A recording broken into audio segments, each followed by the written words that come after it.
one of the things that happens in many garages is that the workforce leaves the work area too frequently.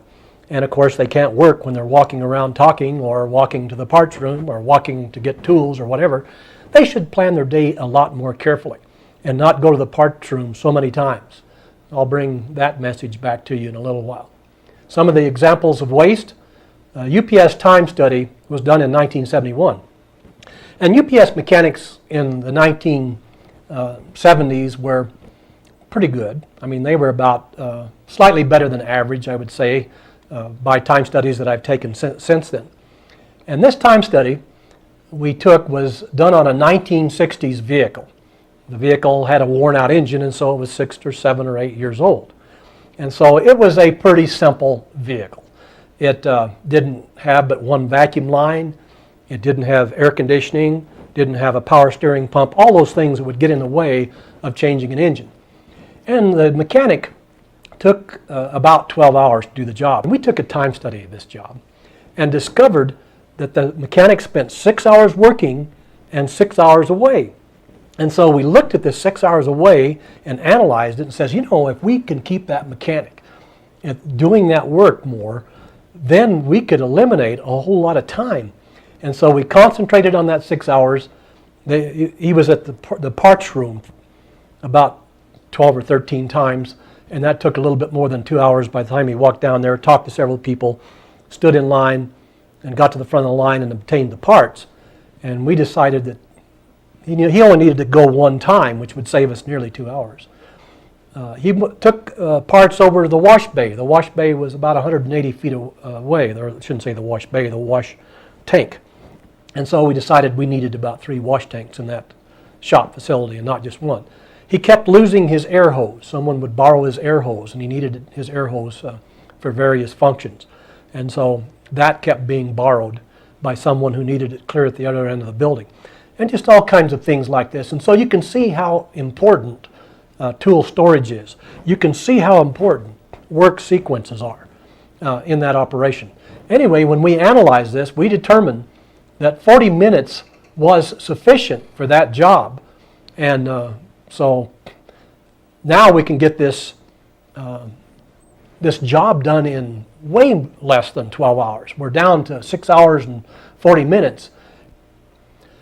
What we discovered also were the processes were not good.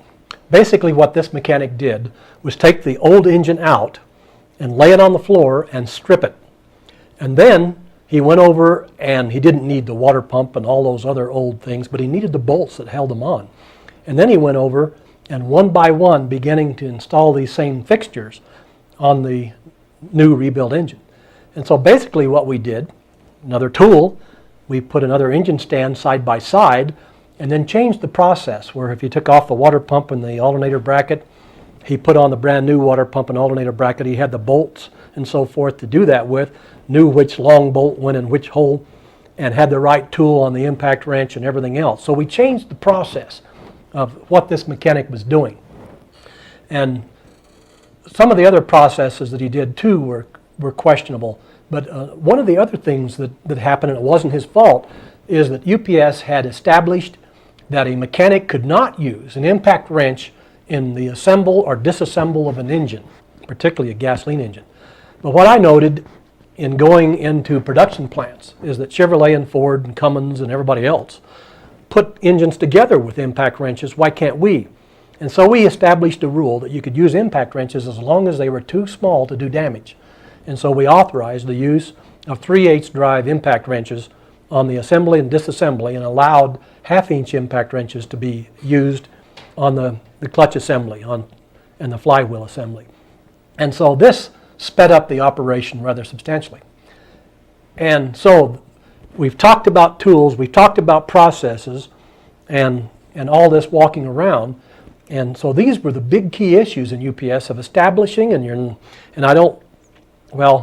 was going to tell you that it took 4.5 hours to change an engine after that. As far as we were concerned, that's what it should have taken, with a perfect mechanic, with the perfect tools.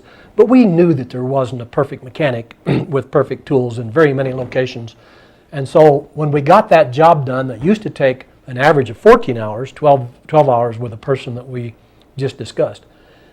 we got that job done typically around 6 hours. In fact, in 95% of the cases in UPS, a truck went out and delivered packages. It came in that night, it got a swapped engine, and left the next day delivering packages. There was absolutely no lost time. It used to take at least 2 days and maybe longer with all the other work that a mechanic had to do. And so this was a substantial savings. And then we studied the other 900 jobs, and of course we discovered that there was a lot of the same stuff going on with the other 900 jobs, and that's where the $100 million in savings was affected. And of course we've already discussed the last two items that are on your overhead. His effort, by the way, was great. It was not an effort problem. Sweat poured off of his brow as he went around performing this job, walking to and from the parts room and everything else, being followed by a time study guy and a couple of automotive experts to make sure that he was doing the job with quality and with proper sequences, which we obviously discovered that he was not.